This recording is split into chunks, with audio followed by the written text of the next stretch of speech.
I'm Shanda Golden, and you're in the vault. We're here at Loretta's Place, Slingshots in Cameron Park. So we're on another field trip, and we're here with Jared James Nichols. How are you, pal? Great. Thanks for having me. Yeah, for sure. So last night we were at Powerhouse Pub. You played with Frank and my husband, Greg. Yeah. And you had told me that you had attended the Berklee School of Music, which I thought was really interesting. Yeah, I did. Yeah. How long were you there? Not long. Not very long.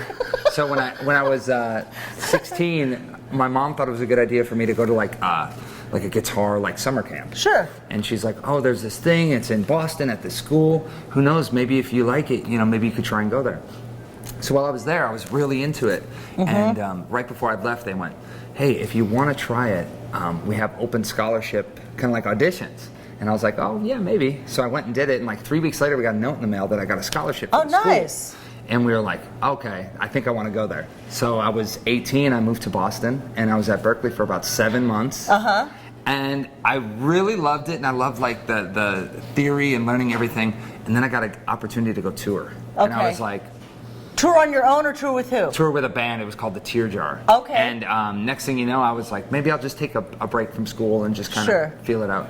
And basically I did that, and then I was kind of like, I don't know if I want to go back to Berklee. I found myself in Los Angeles. Okay. And then I finished up my schooling at Musicians Institute. Okay. And it was the best thing I ever did, because I feel like the schools were like complete opposites, because at like Berklee it was like super theory, super complex, and then at MI they were just kind of like, do what you want, be who you want to be. Yeah, it was more loose. Okay. So it was cool. Do you think that because you said you were from Wisconsin, do you think that growing up in Wisconsin helped shape you as a musician, especially like a touring musician? Yeah, I mean, I think one thing that it helped with is like, before I moved out and tried to actually play guitar, like I had a job, and like I was like playing sports in high school, and I was just like every other kid. I wasn't like groomed from a young age to play music. So I think what helped shape me was I already had like the work ethic. And I knew that I had to work really hard. Important. If I wanted to do it, I had to work really hard. Yeah. And so that was really awesome. And growing up there was so many like blues jams, because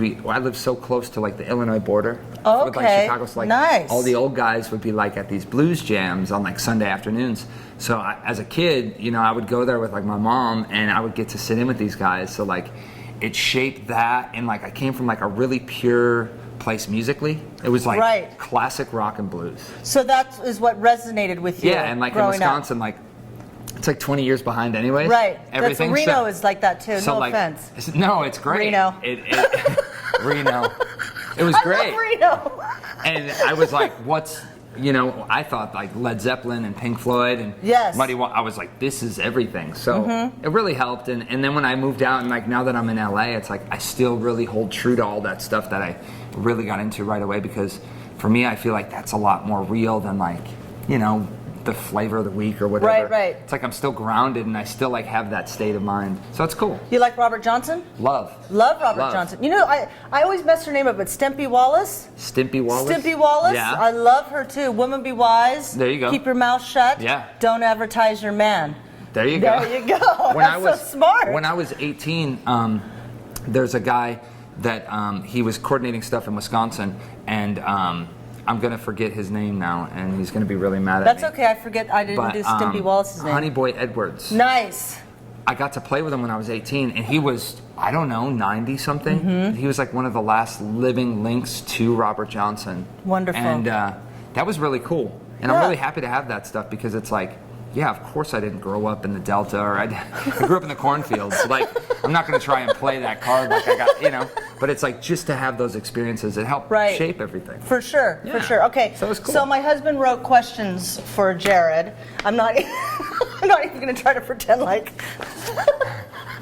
I know what I'm saying, because I don't. Hold on to your hat, folks. Let's see where this goes. Hold on, okay.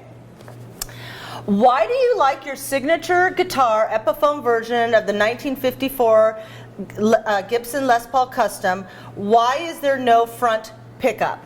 Could you repeat the... No, I'm just kidding. Sorry, can I tell you? I don't even know what I just said. Can I have that in a sentence? Okay, so check this out. I don't even know what I just said. Listen, just act like you're not here. We're going to like 20 minutes of this. Okay, so when I grew up in Wisconsin... Okay. I was born in the same town that Les Paul's from. Oh, nice. And, and I never knew my grandpa, but he was a drummer and he played polka. Mm-hmm. Him and one of my best friends that I grew up with were childhood friends back in the 40s. I'll be damned. And 50s. And they were running around the same time as Les Paul. Okay. So like, ever since I kind of started playing guitar, like Les Pauls were always the thing because it was like kind of like, that's where he was from. It was a big deal. So I always loved it, but I didn't like as a guitar player, I play with my fingers. I don't use a pick. I noticed that last night. And it's kind of different. Like, not a lot of guys do that, but like, I had like kind of got that from like Jeff Beck and but I like to feel, it sounds funny, but like people ask, but it's like I like to feel the strings. It's almost like a bass player. I like to feel the strings. Like on this hand, if you couldn't feel what you were actually playing, it would be like you wouldn't know what you're doing. So for me, I always loved that feel. But when I was growing up, like with a Les Paul, it was like there's a toggle switch. Now we're getting all guitar. Yeah, that's the toggle switch, the neck pickup, all these knobs and everything. And I was like, man, I just wish I could have like a stripped down version of this. And then I got into like guitar players like Leslie West from Mountain. Okay. And he has a Les Paul Jr., which is like a student model, but it only has one pickup and it has two knobs, and it's like a really simple. He says it's like a piece of wood with a microphone, right? Right. So for me, I really liked that, and I loved the sound he got. So I was like, man, how could I marry the two of those together? So I started taking these really expensive guitars, you know, like that, you know, I bought with my own money, and I was like, and I would pull out parts, and I'd like mess around and see if it felt right. And then one thing led to another, and I was just like basically like Eddie Van Halen, where he ripped out all the components. That's what I did with my Les Pauls. Wonderful. But then the funny part is, I did it for myself. I didn't ever think that like the guitar I'm playing with my fingers and stuff, that it would, people would be like, oh, you're that guy. Like it would become a thing. And then all of a sudden I was at Guitar Center or something one day, and the kid's like, oh yeah, you're that guy with the single pickup Les Paul. And I was like, oh, okay. And then next thing I know, it just started going and going and going. And it was just so cool because it's like something I did for myself all of a sudden kind of took on a life of its own. Oh, yeah, and I like that. Now I love it because like when I play guitar, it's like that's what I envision and that's what I play. And it's funny because every guitar I get now, I like kind of like rip out everyone gets mad. They're like, what are you ruining guitars for, man? But it's so cool that now I'm building a prototype and doing a guitar with Gibson Nep. Yes, wonderful. Yeah, good. So we're doing that, and that's set to come out here early next year, and I'm just pumped. Yeah, you should be. It's really cool. You know what I noticed too last night at the show and on the ship, because I had met Jared on the Monsters of Rock ship. On the boat. That's right. You play clean. Yeah, I try. Yeah, my husband plays clean. Yeah, and he so does. Can I tell you something? Even though I don't even understand that question I gave him, You're like, yeah. I know enough to be dangerous, and I know enough to be snotty about it too. But you have because ears. I'm kind of like, oh, look at all those effects down there. Totally. Yeah, Right? just try and plug straight in and go for it. That's how you do it. God bless you for that too. You're going to save rock and roll. I wrote that on Facebook today. Thank you. Thank you. I might even make that a hashtag. Can I promote that post? No, just kidding. No, for sure. I think that it's like, I don't want it to be like a lost art, and it's just like, it's crazy that like when I look around and I try and see people that are my age, it's okay that everyone's into this and musically, but like for me it's like I just want to hold on to what I love, and what I love happens to be classic sounding music. It's not that I only love music from the 60s or 70s. It's like I love that sound, and I want to keep that sound current and fresh. So to play with guys like your husband and Frank and tour and do all this stuff, it's just more validating for me, and it gives me more reason to make new music that has that feel that everyone still loves. Yeah, I love it. You know? I love it. Well, God bless you for it. Thank you. I got another hard question that Greg wrote. Greg wrote this question. Breaking a sweat over here, Greg. Go ahead. Why do you prefer P90s over humbuckings? Wow. Yeah. Okay. I don't even know what that means No, either. you're good. All right. Now Greg, we're going down the rabbit hole. So check this out.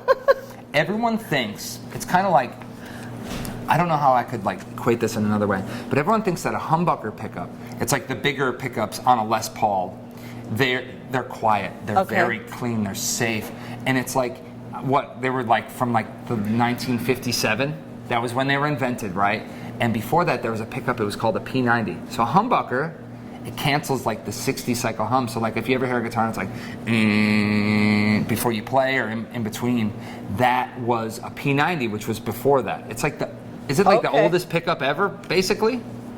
So the thing is, the reason I like the old pickups and the old P90s is because there's something about them that is like a vocal, it's like a voice, right? Now this is gonna get all crazy and weird, but when I play a guitar and it has that hum and it has like that old sound, I get really inspired. Wonderful. Sometimes when I play like a new guitar and people are like, oh, this guitar has noiseless pickups and it has this effect, it's like sometimes when people create new things, everyone automatically assumes that like new things are better. Mm-hmm. You know what I mean? I do. And like they're trying to develop it, and God bless them. But for me, there's something to be said when you plug in a guitar and it's like starts to rumble. And right. So the P90 pickups, they're super old school, and they just have this thing where it's like, I don't know, it sounds like all the songs we love. Like right. When I play it, I just get inspired, and it's almost like if the P90 pickup were my hammer, it's my hammer of choice. You know?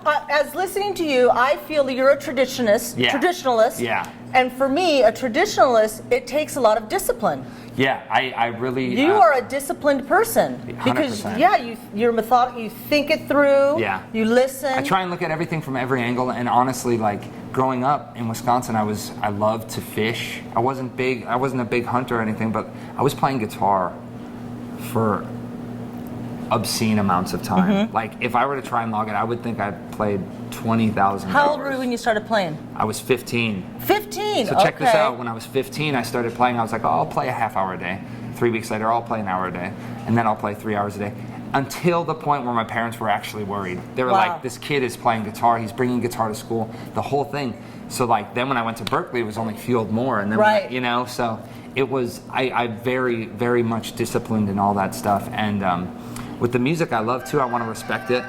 Hey Larry. What's up, Larry? What's up, Larry? Chew. That's Larry. I respect the He's music so much that I want to like serve it right. That's it. Okay, and I want to good. keep it like to the point where people are like, this guy gets it. He really understands it on more of a level than just like guitar, music.